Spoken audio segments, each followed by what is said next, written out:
Abra sua Bíblia aí no primeiro livro dos Reis, capítulo 16. Vamos ler do versículo 29 até o versículo 33.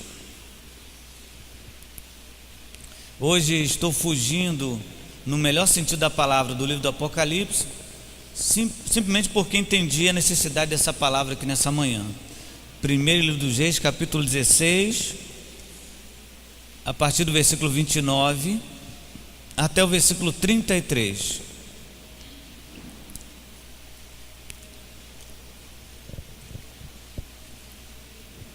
Você achou? Tem algumas folhas ainda sendo viradas. Amém. Diz assim a palavra de Deus, lá no versículo 29.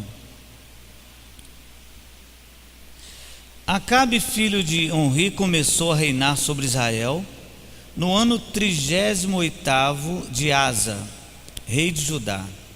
E reinou Acabe, filho de Onri, sobre Israel em Samaria 22 anos. Fez Acabe, filho de Onri, o que era mal perante o Senhor, mais do que todos os que foram antes dele, como se fora coisa de somente andar ele nos pecados de Jeroboão, filho de Nebate. Tomou por mulher a Jezabel, filha de Etibal, rei dos Sidônios, e foi e serviu a Baal e o adorou. Eu vou repetir essa parte final: serviu a Baal e o adorou. Levantou um altar a Baal na casa de Baal que edificaram em Samaria. Também Acabe fez um poste ídolo, de maneira que cometeu mais abominações para irritar ao Senhor. Fez mais abominações. Qual o objetivo das abominações que ele fez? Para irritar ao Senhor, Deus de Israel, do que todos os reis de Israel que foram antes dele. Amém. Ó Deus, obrigado, Senhor, pela tua palavra. Nós te louvamos. Fala conosco em nome de Jesus. Amém e amém. Você pode sentar.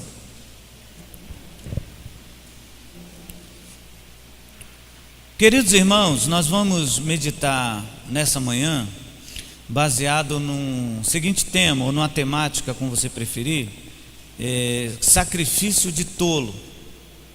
Eu não sei se você entende o que de fato significa a palavra sacrifício, não sei o que você entende como sacrificar a Deus, não sei o que você entende como adorar sem sacrificar a Deus. Espero que nessa manhã o Senhor, através da sua palavra, nos oriente.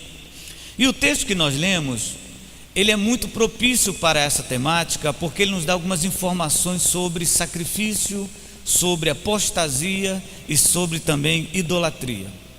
E o texto, ele nos apresenta três personagens. O primeiro personagem está evidente aí, está bem claro, é o rei Acabe, que reinou em Israel no período aproximado entre 874 a 853 a.C. Foi um rei, como disse o texto aqui, que governou o reino norte de Israel.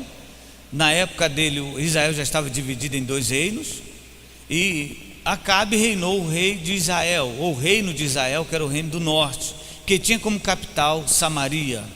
E o reino do sul, que estava lá em Judá, que era Judá, e também tinha um outro rei, que aqui está dizendo que era o rei Asa. Bom, nesse período aí, esse rei se levanta para reinar no reino de norte, repito, no reino de Israel. E ele então teve algumas características que marcaram a sua história, ou melhor, a sua vida marcou a história de Israel. E o interessante é que ele conseguiu marcar a história dos reis de Israel não com coisa boa, mas com coisas ruins. Diz a alguns historiadores, diz a alguns estudiosos, que Acabe era um bom governante. Ele sabia administrar, ele era aquela pessoa politicamente correta, que sabia agradar não somente aos judeus mais exigentes na sua religião, como também aqueles que estavam um pouco afastados da sua religião. Como governante, como administrador, diz o estudioso e também a própria história dos reis de Israel, que ele era muito competente.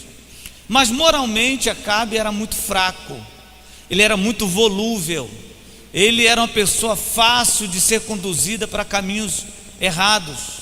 Você já conheceu uma pessoa que ela vive pelo que os outros falam? Se alguém chegar para ele e falar assim: olha, melhor você fazer assim, assim, assim, o caminho certo é esse, a pessoa vai, e depois se outra pessoa fala outra coisa, ela vai também. Acabe era mais ou menos assim, ele era muito volúvel, ele era uma pessoa assim muito frágil no seu caráter moral. E ele bateu alguns recordes. Entre os recordes que ele bateu um recorde que, quando ele começou a governar, ele trouxe para Israel um dilúvio de pecados. Ele levou a apostasia, ele levou a idolatria, ele levou os pecados sexuais, a libertinagem. Tudo isso agora está dentro do reino de Israel. E é claro, você sabe muito bem, que quando uma sociedade vive em pecado, ela sofre as consequências. Você não acredita que o que o Brasil está passando é consequência de pecado? Você não acredita que, se Deus puniu Sodoma e Gomorra, você tinha aquela fantasia na sua cabeça de que Deus iria deixar o Brasil impune? Depois de tanto pecado, de tantas coisas que estamos vendo no nosso país, então Israel começou a sofrer, e a sofrer muito, porque o povo começou a lutar contra si, não havia mais amor entre família, o povo estava dividido, o número de adultério, de separação era enorme, o número de pessoas sacrificadas a ídolos começou a crescer, e como se não bastasse essas coisas terríveis, ele teve uma brilhante ideia. Qual a ideia? Casar-se com Jezabel, que era uma mulher pagã, de um reino pagão, que constituiu o reino de duas cidades, Tiro e Sidom, que tinha um só governante, e esse rei Etibal era o pai de Jezabel. Só que o pai de Jezabel não era somente um rei, ele era sacerdote. Ele era sacerdote de Baal, do tal temido Deus Baal. E, claro, a sua filha o acompanhava. Então, Jezabel não era simplesmente uma religiosa ou uma professante da religião a Baal, do culto a Baal. Ela era praticante, ela era defensora. Você já viu muito bem que existem dentro do mundo islâmico, por exemplo, aqueles que dizem: não, nós somos da paz, e existem aqueles que falam que são os extremistas, aqueles que lutam a tal da guerra do jihad, a guerra santa.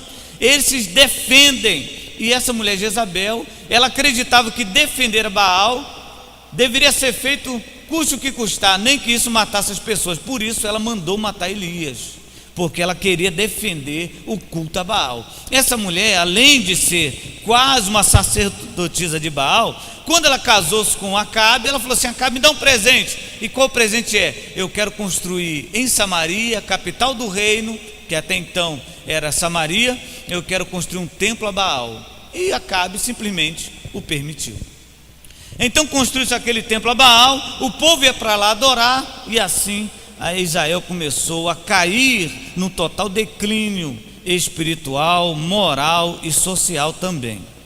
Essa mulher, ela era terrível por causa dos seus costumes também promíscuos. Por isso hoje se tem uma comparação, se faz assim sempre uma comparação de pecado sexual com Jezabel, Quando fala assim: irmão, cuidado com a Jezabel, o que você interpreta? Que é uma rainha? Não, no mínimo ela está com a pombagira, não é verdade? Por quê? Porque já foi feita essa analogia, essa comparação, e as pessoas hoje, sempre quando fala Jezabel, lembra de pecado sexual. Exemplo de Judas. Quando se fala de Judas, você pensa em quê? Traição. Você já viu algum casal falando assim: tomara que minha filha nasça uma menina, porque eu vou botar no de Jezabel? Olha que nome lindo. Se meu filho for menino, botar de Judas. Bom, essa mulher, ela também tinha essa dificuldade. E o terceiro personagem que o texto apresenta é o Deus Baal. Então ele apresenta Acabe, ele nos apresenta Jezabel, e ele apresenta também Baal. Quem era Baal? Que Deus era esse? Que entidade era esta? Que, pasmem vocês, até hoje é invocada, com outro nome, mas até hoje ela é invocada. Esse nome Baal significava somente Senhor. Para os fenícios e para o pessoal da antiga Canaã, Baal significava Deus Supremo, o Deus da fertilidade, tanto do campo como também da fertilidade das pessoas. Quando uma mulher é estéril, quando um homem era estéril, normalmente recorriam-se a esse Deus para que ele então desse o milagre ou fizesse o milagre da fertilidade. Esse Deus Baal, ele é tão interessante, tão intrigante, que não tem como definir a sua imagem, porque o Deus Baal da antiga Fenícia, ele era muito adaptável a cada cultura. Então, por exemplo, se tinha uma cultura, no caso aqui no nosso estudo, judia, ele se adaptava à cultura judaica. Então não se adorava a Baal, fazia-se lá um poste ídolo, fazia-se lá um ícone, fazia-se um templo, mas você poderia também levar o seu Deus, você poderia levar também a sua imagem e adorar, porque ele era muito eclético. E esses deuses ecléticos, esses deuses adaptáveis são os mais terríveis, que eles são os mais prejudiciais. O interessante é que as pessoas pensam que nós devemos combater os ídolos. Combater ídolo é fácil, o problema é combater a heresia, porque heresias são filosofias, e como filosofia elas penetram na igreja, você nem nota. É algo suscetível, é algo adaptável, é aquele negócio de não tem nada a ver, isso aqui é bonzinho mesmo, e vai entrando, vai penetrando na igreja. Quando você vê, você está todo amarrado na apostasia. É o que está acontecendo, desculpa a sinceridade, em muitas igrejas no Brasil hoje, né? Quando você vê igreja no Brasil cultuando a ídolos, que isso, pastor? Não existe? Claro que existe. Cultua-se a ídolos, ídolos mortos. Como? Pedras, cadeiras, vassouras, sabia disso? Tem uma determinada igreja no Brasil que tem uma cadeira no altar branca, ninguém pode sentar. Mas por que ninguém pode sentar? Porque ali quem senta é o anjo. E as pessoas ficam olhando, porque se aquela, não sei qual é o nome daquele, aquele forro da cadeira se movimentar, porque o anjo sentou. Igreja evangélica. Tem pessoas que levam vassoura para a igreja, os pastores pegam a vassoura, põem no altar, deitam sobre a vassoura e oram. Aí depois leva a sua vassoura para casa, você vai varrer, vai todo mundo embora, até a sogra sai. É um negócio assim, atribulado. E você fala assim, como que se entrou no meio da igreja? Porque são filosofias adaptáveis à necessidade. O pessoal precisa de um ícone, o pessoal precisa de um ponto de contato, então ficou fácil. Baal era assim. Foi muito fácil infiltrar Baal na cultura judaica da época. Muito fácil, eu me refiro, né? Aqueles que já estavam distantes de Deus, aqueles que estavam distantes da palavra de Deus, porque toda filosofia ela é combatida, ela é rebatida quando nós temos em nós a palavra de Deus. Quando não temos a palavra de Deus, nós somos suscetíveis, somos vítimas de qualquer heresia, de qualquer ensinamento fácil, nós somos presa fácil. Vem para cá porque tem isso, vai para lá porque tem, nós vamos. Mas se nós tivermos a palavra de Deus no nosso coração, não é qualquer coisa que acontece não. Você tem computador em casa, não tem? Se não tem em casa, tem o tablet, tem o iPad, tem o iPhone, tudo que há e você tem. E você sabe que existe algo chamado vírus. E se você não tomar cuidado, o vírus entra, você nem nota. O que eu tenho que fazer, pastor, para não ter vírus no meu computador? O que você tem que fazer? Você sabe, né? Põe um antivírus. Porque quando vier um vírus, o que esse tal de antivírus faz? Ele acusa. O arquivo tal não é confiável. Aí você, opa, vou deletar. Nosso antivírus é esse aqui, ó. Se você não tem, tudo que é heresia entra no teu coração. Mas se você tem esse antivírus no teu coração, quando vem uma heresia, fala, opa, isso aí não é confiável. Mas vamos voltar aqui ao texto. Esse Baal, ele tinha assim uma certa raiz, né? A raiz dele, no que se refere ao seu culto, à sua adoração, era muito voltada à sensualidade. E o seu culto era dividido em duas etapas. Primeiro envolvia a prostituição, fazia parte do ritual. As pessoas iam para o templo de Baal se prostituírem, fazia parte do ritual. Então não, isso aqui é para adorar Baal. Eu estou aqui é para a glória de Baal. Eu agora vou ter relações com 50 homens para a glória de Baal. Eu agora vou ter relações com 3 mulheres, mas é para a glória de Baal. E isso fazia parte do ritualismo. E também fazia parte do ritual sacrificar pessoas. De repente, alguém, um adorador de Baal, sentia no seu coração que Baal está enfurecido com ele por causa de um pecado, porque ele não se prostituiu no templo, porque ele não adorou. Só tinha uma forma de ser perdoado: pegar o seu filho primogênito e jogar na fornalha que ficava no ventre de Baal. Havia uma estátua, na estátua um ventre aberto, um buraco, ali havia uma fornalha, e o homem ou a mulher que se achava em pecado contra Baal tinha que pegar o seu filho primogênito e lançá-lo naquela fornalha na frente de todo mundo. Só assim aplacaria a ira de Baal. E o interessante é que muitos judeus foram atrás de Baal, muitos. A pergunta que eu faço para você, para nós agora de fato começarmos o estudo, é a seguinte, e eu queria que você meditasse nessa pergunta. Não precisa responder, é só para você refletir nela. Por que a prática dos sacrifícios a Baal se tornaram tão comuns em Israel? Por que eles aceitaram com tanta facilidade a prática dos sacrifícios a Baal? Eu vou te dar uma resposta, se você quiser anotar. Não sei se você já está pegando esse costume de trazer um material de anotação, de escrita. A resposta é a seguinte: pelos mesmos motivos que entram em nossa vida religiosa nos dias de hoje. Os mesmos motivos. Por que entrou com tanta facilidade na cultura judaica? Pelo mesmo motivo que entra em nossa vida religiosa hoje. E eu vou te dar alguns motivos. Por que nós aceitamos os sacrifícios? Por que nós endeusamos os sacrifícios? Por que nós colocamos os sacrifícios acima de Deus até? Preste bem atenção. Primeiro, os sacrifícios que nós fazemos, e agora sacrifício para nós aqui, é claro, ninguém aqui vai oferecer ninguém a Baal, ninguém aqui vai se prostituir na igreja.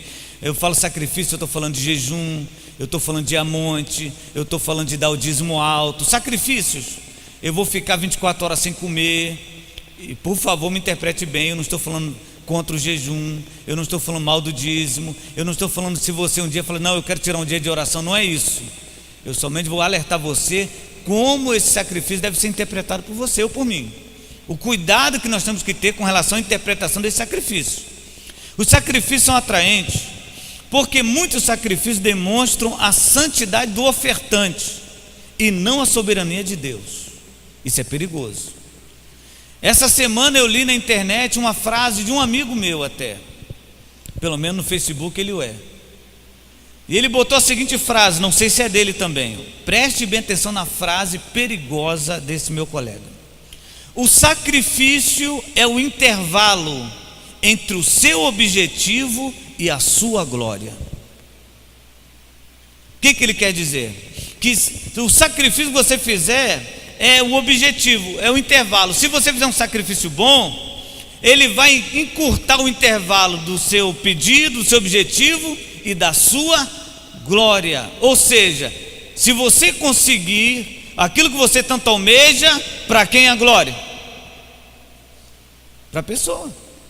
A sua glória, a sua vitória.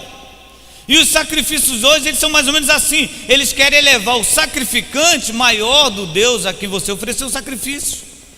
Não, eu jejuo. E tem gente que jejua, faz questão de dizer que jejua, porque acha que é melhor do que aquele que não jejua. Não, eu jejuo. Tem pessoas que valorizam mais a oração no monte do que na igreja. Você já viu isso? Culto de oração, irmãos, terça-feira. A anta não vem. Vem não.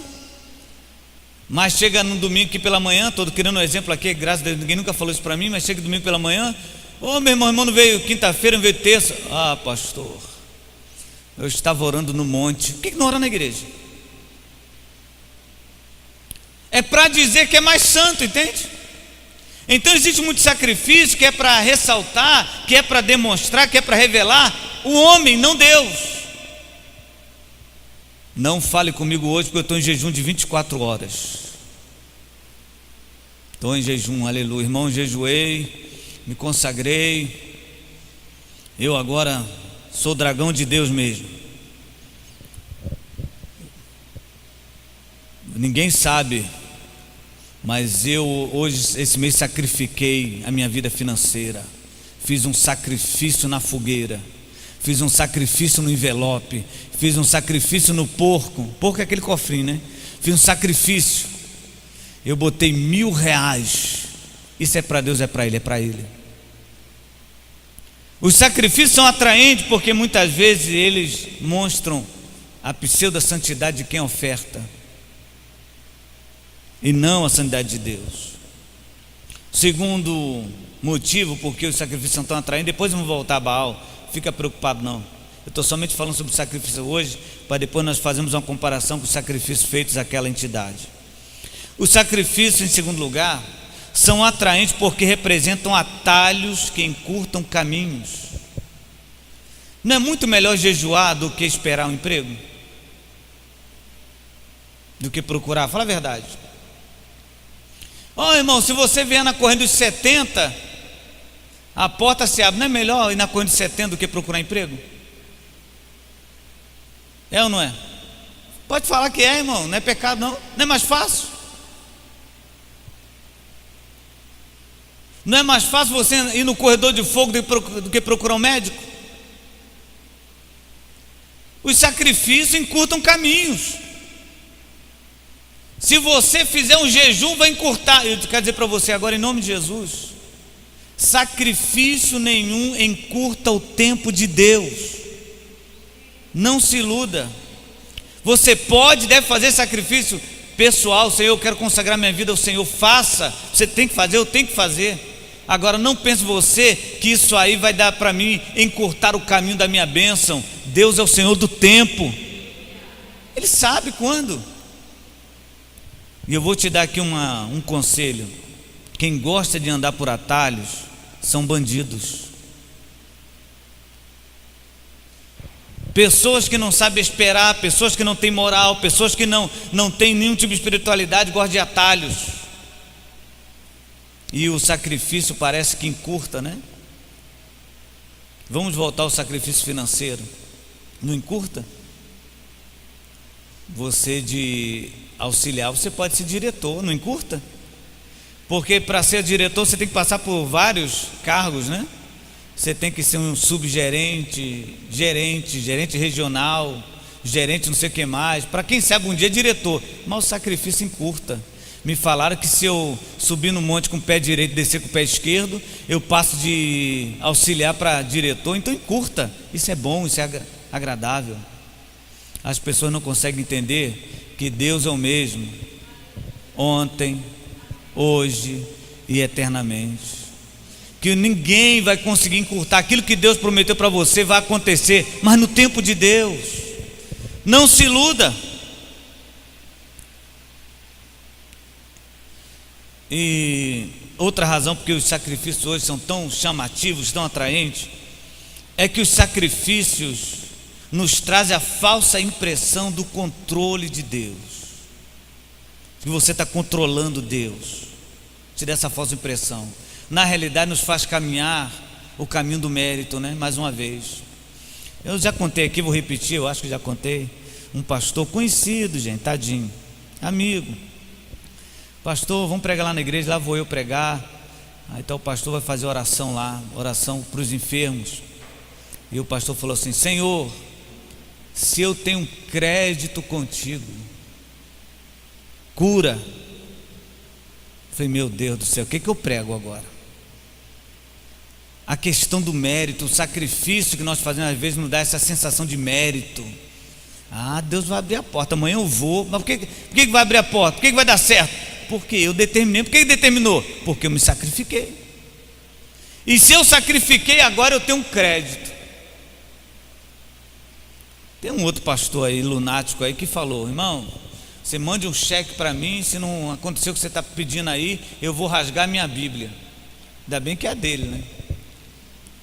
Porque quem está orando sou eu, quem está pedindo sou eu. E sabe por que vai acontecer? Porque eu fiquei lá no monte de madrugada, choveu, irmão. Irmão, choveu, mosquitada, mas eu estava lá por sua causa. Oh meu Deus, eu estava lá por sua causa. Mentira, eu estava lá por sua causa. Sabe, a chuva batendo em mim, um frio, eu todo molhado, mas eu falei: Deus, eu não posso sair daqui porque o povo precisa, irmãos. E agora eu vim com essa unção do monte, agora sim, agora vai acontecer porque eu me sacrifiquei. Deus não trabalha com mérito, Deus trabalha com graça. Você entende essa verdade? É graça. Deus te abençoa por graça. Deus não vai te abençoar. Pastor, você não tem medo de falar isso não? Alguns pastores me corrigiram quando eu falo de dízimo. Quando eu falo assim: Deus não vai te abençoar porque você deu 5 mil de dízimo. Deus vai te abençoar pela graça. Dá para você entender isso? Deus não vai te abençoar porque você ora de joelho toda noite. Deus vai te abençoar porque Ele é gracioso, porque Ele é bondoso. Oração é conversa, irmão. Pastor, o senhor está anulando toda a minha fé. Não, eu estou querendo te destruir. Eu gosto de orar, que bom, ore mais. A Bíblia fala que devemos orar sem cessar. Mas qual a postura certa de orar? Fala aí, qual que você acha? Aí você vai cantar um corinho antigo: de joelho é melhor. De pé, de joelho? Qual a melhor forma de orar? Quando você vai na sala do seu chefe, do seu diretor, do seu líder, e você precisa ter aquela conversa com ele, ou ele precisa ter conversa contigo, é uma conversa. Aí quando você chega na sala dele, o que ele faz com você? Sente-se, por favor. Aí você sentado, pelo menos na aparência no mesmo nível, você conversa, né? Você dobra o joelho perante o teu prefeito? Falar nisso, teve um dia, só para descontrair um pouquinho, aniversário da cidade lá. Aí eu, por causa do meu cargo lá na prefeitura, eu tive que ir lá na missa que estava celebrando o aniversário da cidade. Fiquei sentado lá atrás, Elizabeth estava comigo, não lembro a idade da Thaís, fiquei lá sentado. Aí teve lá a missa, teve uma celebração. Aí depois desceu o bispo, né? Chapeuzão. Aí ele passou perto da comitiva toda da prefeita e ficou dando a mão assim, né? Aí o pessoal beijava a mão dele. Aí eu falei: Jeová, Senhor, me cobre com teu sangue, segue esse homem, Jesus. Aí ele veio, aí ele deu a mão para mim assim, todo mundo olhou para mim, né? Eu peguei a mão dele e apertei: Deus te abençoe, viu? Aí ele ficou assim olhando para mim assim, esticou não, eu falei: Deus abençoe o senhor. Aí ele entendeu e saiu. Gente, mas você faz isso com o teu patrão? Não, você conversa com ele o quê? Normal. A postura de joelho é agradável? É claro, é redenção. O Senhor, eu estou me ajoelhando, estou me prostrando, amém. Mas você tem que orar a Deus como amigo, gente. Enquanto você ficar conversando com Deus como um Deus distante, com Deus que quer te punir, que quer te amaldiçoar, você não vai receber nada. Entenda que Deus é teu amigo, Deus é teu irmão. Você pode falar com ele sentado, de pé, na sua loja, na rua. Fale com ele sempre.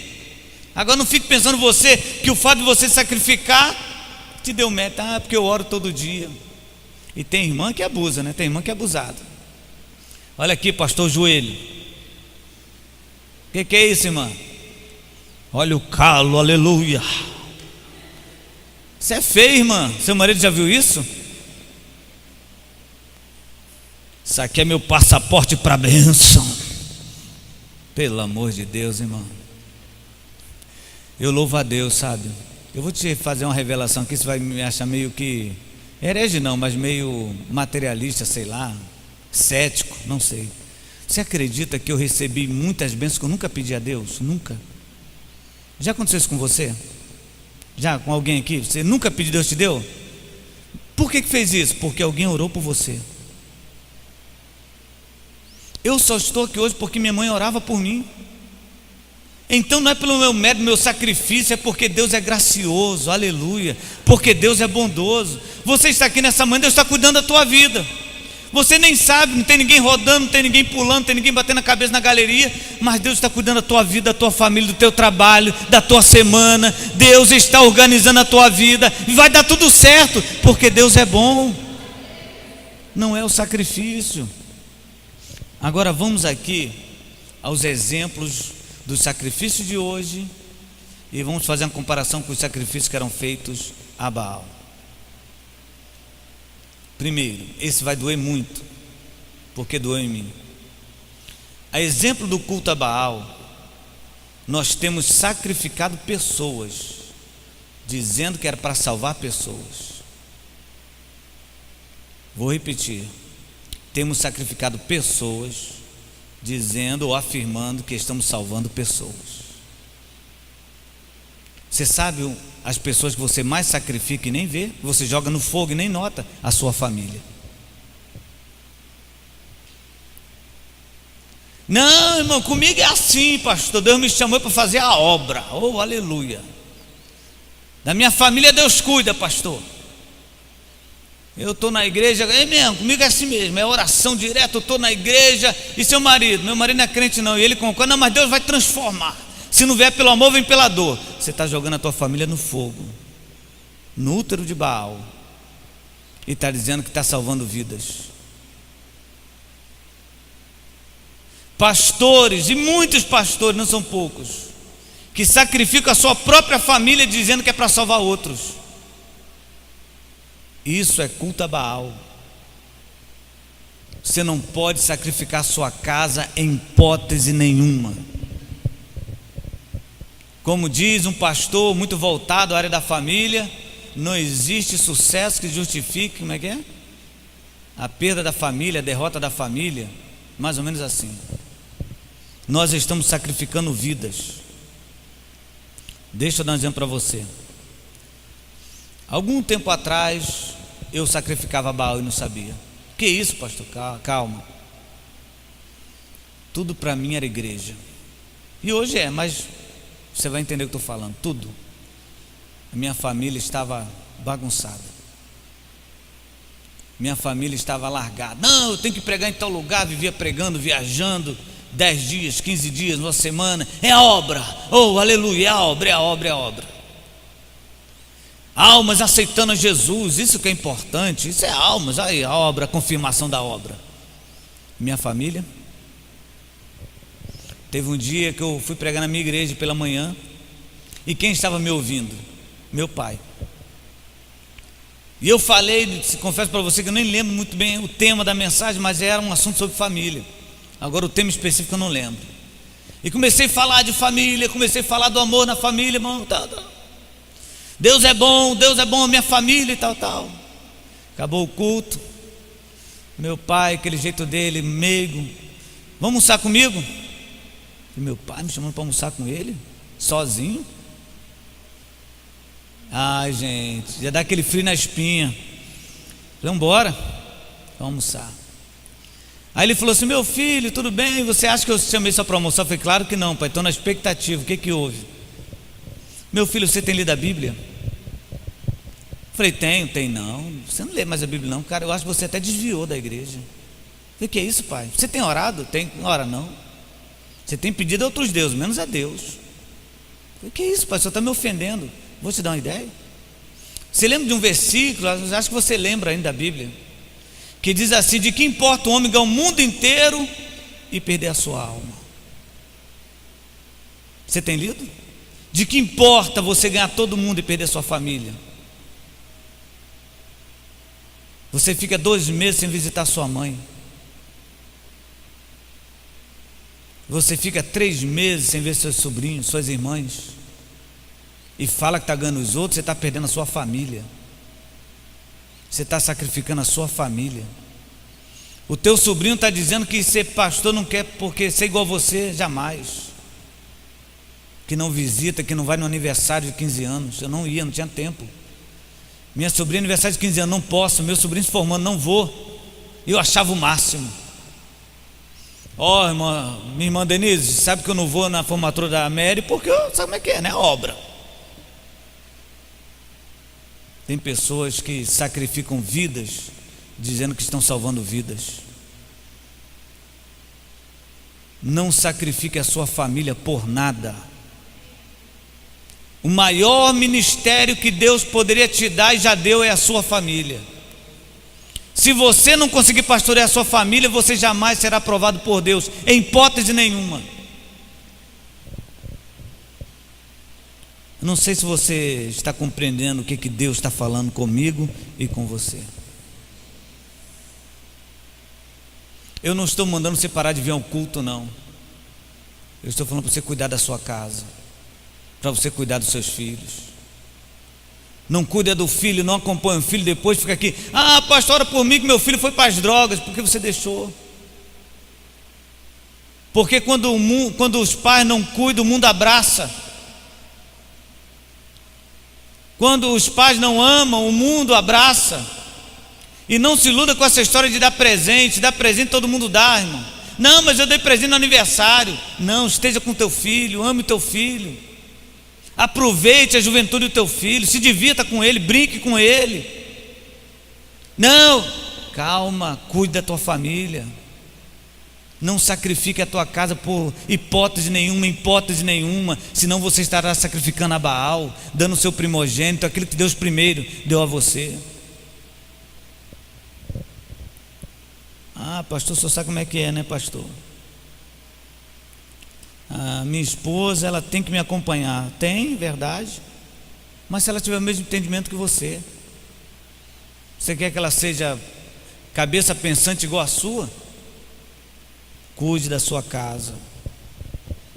Tem pastores aí oferecendo vidas, né? Dizendo que outras, usando a seguinte expressão, você já ouviu? Alguém saiu da igreja, aí o membro chega o pastor, fulano então saiu da igreja. Aí o pastor fala assim: Deus está limpando. Que absurdo é esse? Deus está tirando. Irmão, o que importa aqui não é quantidade, é qualidade. Além de demonstrar que não se importa, ainda está jogando fora quem ouve, quem escuta. Não, sinceramente, eu prefiro ficar com 10 aqui do que com 20. Irmão, isso para mim Nós devemos amar as pessoas. Se você quer ganhar vidas para Deus, ganhe as pessoas que estão próximas a você primeiro. Depois Deus vai continuar te usando.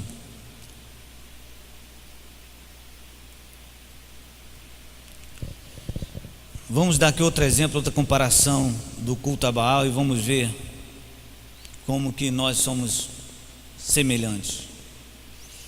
A exemplo do culto a Baal, o nosso sacrifício de tolo, no caso, ele sempre vem em forma de alianças, sempre vem em forma de amizades.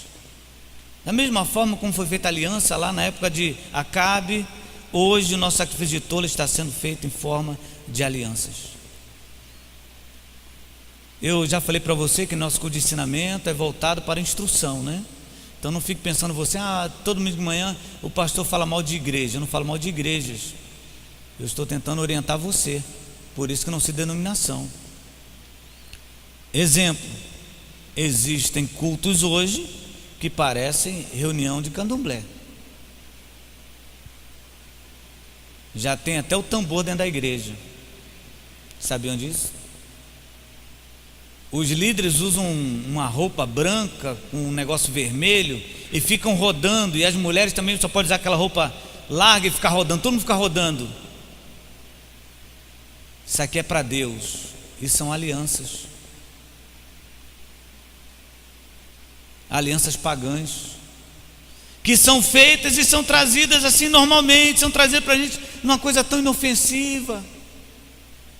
O que tem de mais? O que tem de mais, pastor, se ela quer fazer isso, se ela quer... Você sabe a origem disso? Há tempo atrás surgiu uma moda, não sei se atingiu aqui. Quando fala atingiu aqui, porque vocês aqui são diferentes, né? São mais prudentes. Lá não, lá é meio Babilônia.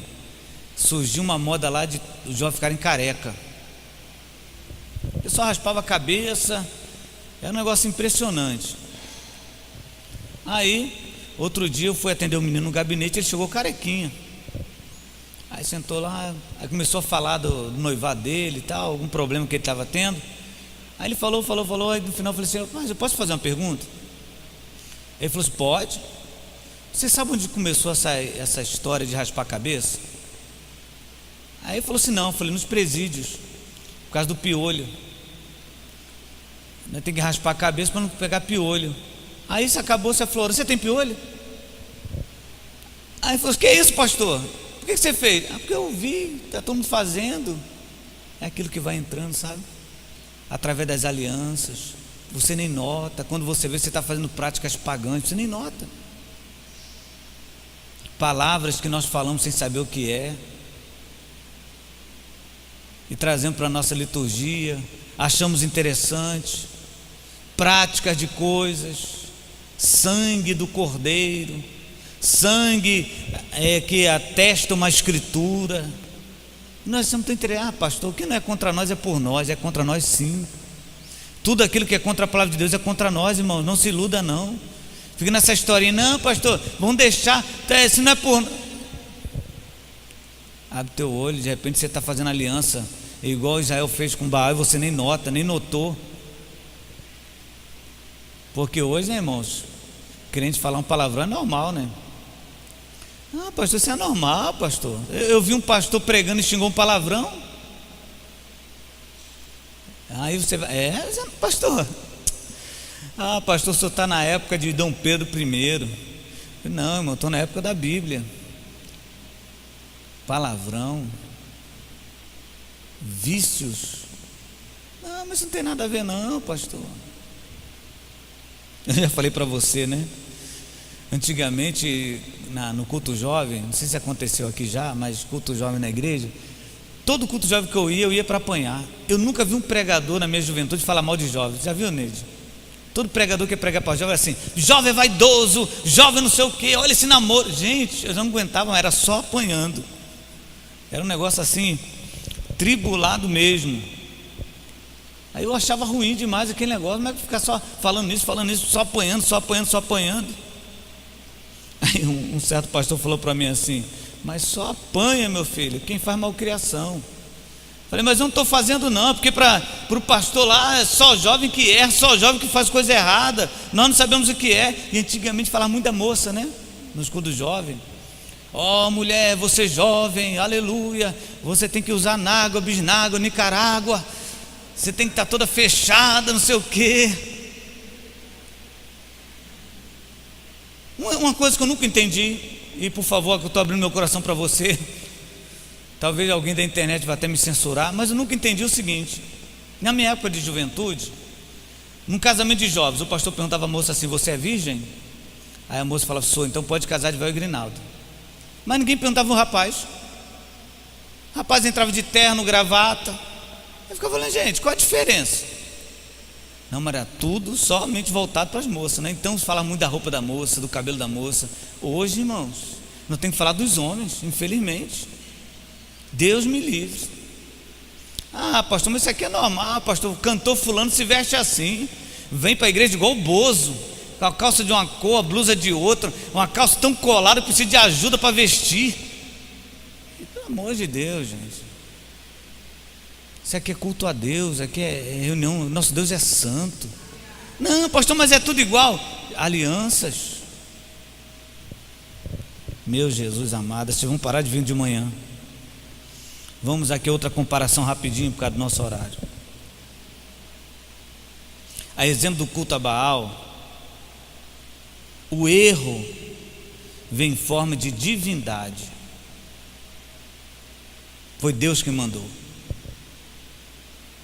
Olha, irmãos, uma das frases mais cruéis e mais terríveis que entrou na igreja é a seguinte: sentir de Deus. Que negócio atribulado. É tanta gente sentindo, né?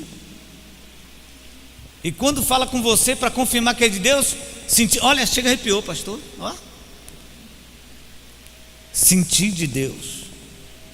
Os erros agora estão entrando na igreja em forma de Deus. Deus manda dividir a igreja.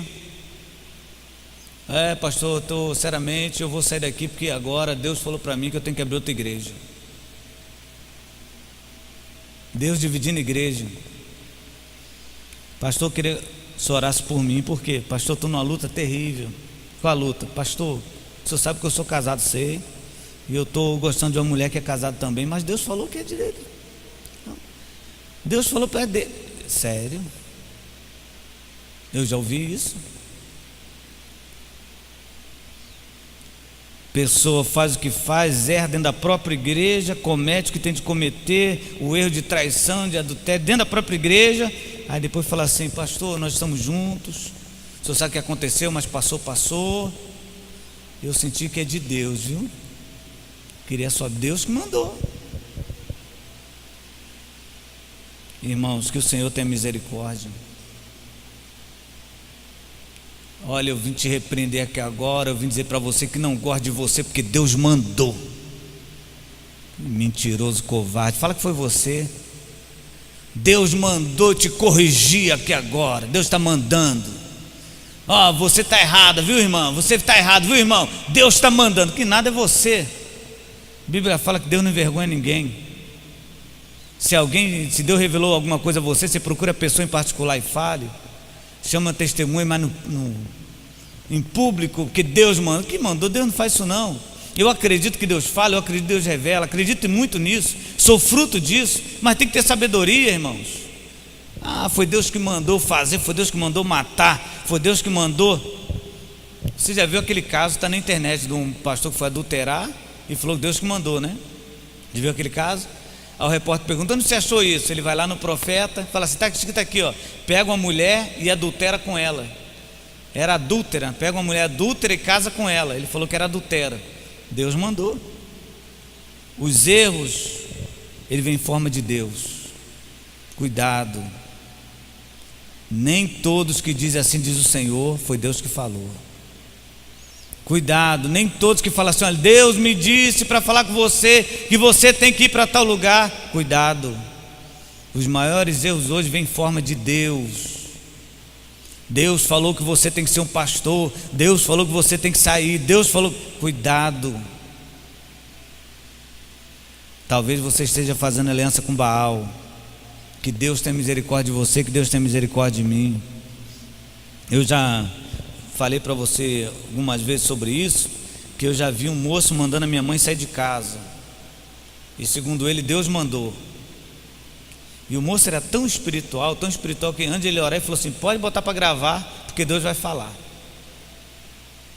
Minha mãe, tadinha, inocente, botou para gravar lá, e ele começou, e depois ela me mostrou a fita para ouvir. Na época, fita cassete, você não lembra disso não, né? Que negócio embolava, aquilo era um mistério aquilo. Botou lá para ouvir, estava lá assim: minha filha, abandona a tua casa, abandona o teu marido e segue esse homem que está falando contigo. Deus, que o Senhor tenha misericórdia de nós. Eu acredito que Deus fala, e se Ele não falar, nós não estaremos aqui, concorda comigo? Mas tem equilíbrio, tem um antivírus no seu coração, para você não estar sacrificando a sua vida a Baal, pensando que está servindo a Deus, mas servindo a Baal, pensando que está adorando a Deus, mas adorando a Baal. Que o Senhor nos abençoe, que o Senhor nos guarde, que o Senhor nos proteja, em nome de Jesus.